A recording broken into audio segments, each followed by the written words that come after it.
পটুয়াখালীর কলাপাড়ায় মনির শরীফ নামে ৫০ বছর বয়সী এক ব্যক্তির বিরুদ্ধে প্রথম শ্রেণিতে পড়ুয়া এক শিশু শিক্ষার্থীকে ধর্ষণের অভিযোগ উঠেছে। বর্তমানে ওই শিশু কলাপাড়া হাসপাতালে চিকিৎসাধীন রয়েছে। ওই শিশুর মা তার মেয়ের বরাত দিয়ে জানান, তার মেয়ে মিঠাগঞ্জ সাফাখালী সরকারি প্রাথমিক বিদ্যালয়ে পড়াশোনা করে। গত ৬ আগস্ট সাফাখালী গ্রামের নিজ বাসা থেকে ওই শিশু দোকানে বিস্কুট কেনার জন্য রওনা দেয়।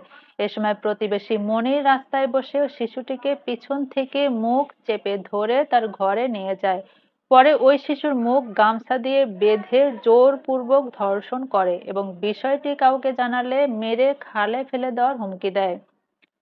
ঘটনার সময় মনিরের ঘরে কেউ ছিল না। বাড়িতে এসে ওই শিশুর রক্তক্ষরণ শুরু হলে গ্রাম্য ডাক্তারের কাছে প্রাথমিক চিকিৎসা দেওয়া হয়।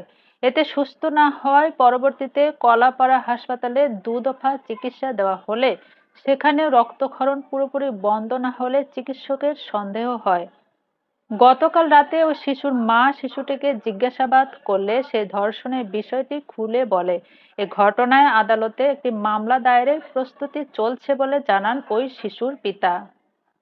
কলাপাড়া থানার ওসি আলী আহমদ জানান, এ ঘটনায় লিখিত অভিযোগ পেলে আইনানুগ ব্যবস্থা গ্রহণ করা হইবে।